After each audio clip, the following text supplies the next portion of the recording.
even if you don't sew, you don't have a lot of skills, I think you're going to be able to do this. If you're new here, I am Cass. I am an op shop addict and part-time reseller based in Australia. So recently with my primary employment, I have returned to the office.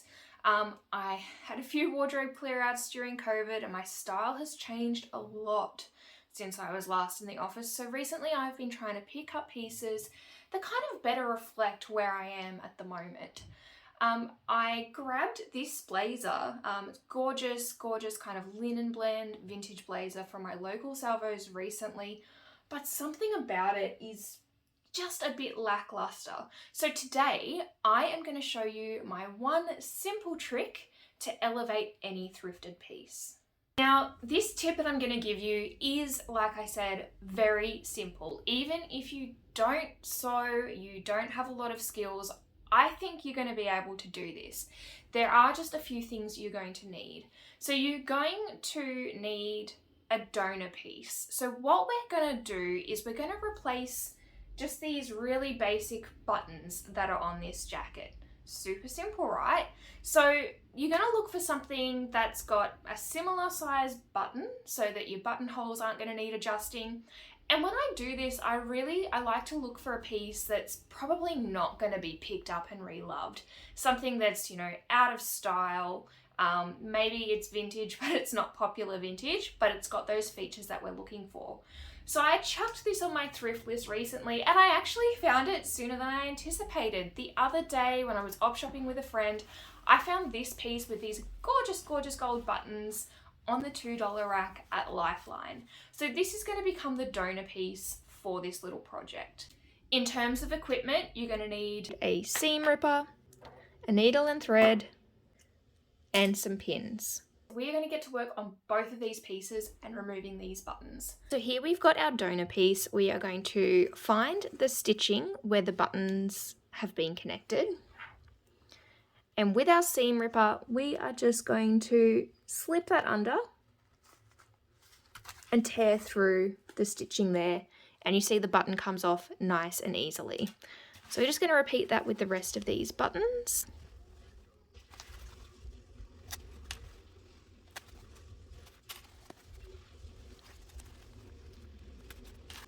Until we have them all removed. So you can see here, I can directly compare the size of the buttons. I can see these are going to be the right size. But the other way I could have gone about this before I removed these buttons from the donor piece would just be to try and button it and make sure that they're going to be the right size.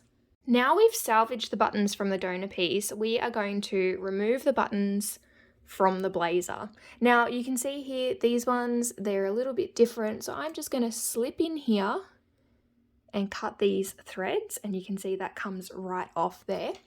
Now this little bit of thread, we don't really need it, but you can use that to mark the position where you're going to replace the button. Alternately, if you had a different type of buttons, if the thread comes right out, you just want to take a pin and mark the position of the button there as well.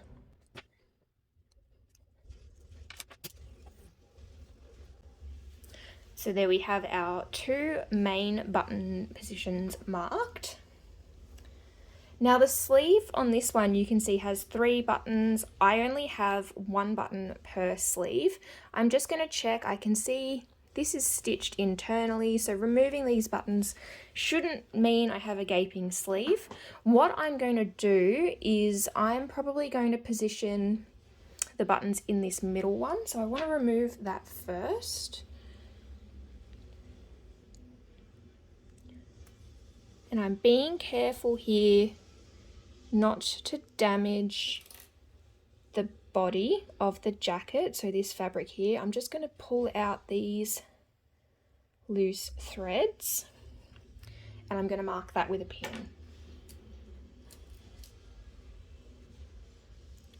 So I think about here. You can play with the positioning as much as you want. Maybe you have enough to do 3 buttons on your sleeve from your donor piece.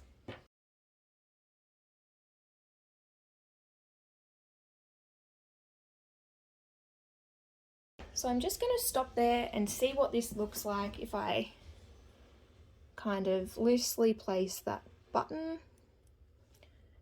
Do I like that, or do I like it better? Or maybe further from the cuff?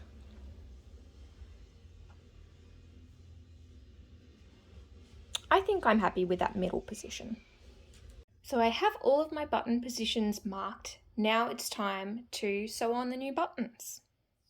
Now with this one, you can see here I only have black thread. If the stitching were going to be visible as it was on the original buttons, I would definitely try to colour match this.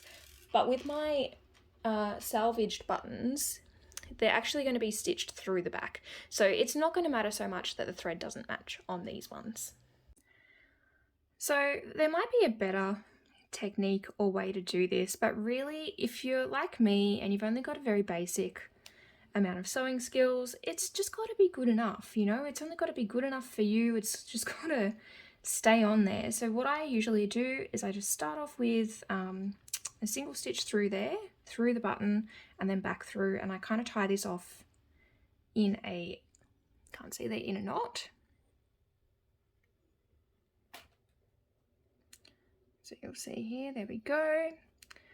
And then I just continue looping those stitches through. I can take that pin out now, but yeah, I continue looping those stitches through, through the button, then as close as I can to that original stitch back through the fabric until it feels really secure, until I'm comfortable that, you know, it's not going to snag and come off or anything like that. So I'm just going to keep going here for a few stitches.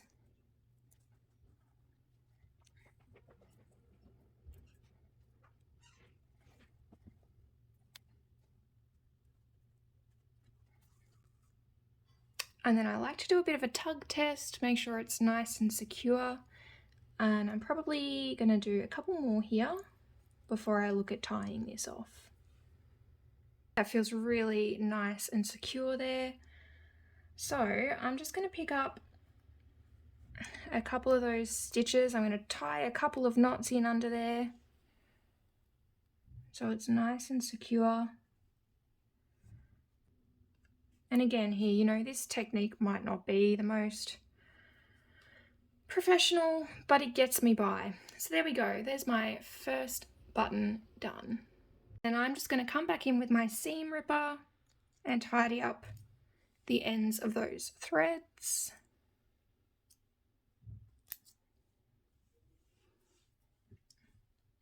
And I am already preferring that to the original buttons. So I'm going to go ahead now and do the rest of these buttons.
So there you have it, a really, really simple way to give new life, a breath of fresh air to something you've recently op-shopped, or a well-loved piece in your wardrobe that just needs a bit of a refresh. I'd love to hear what you thought about this tip in the comments below, and if you love seeing videos like this and what people are picking up in Australian op shops, then stick around and check out the video I've linked for you here.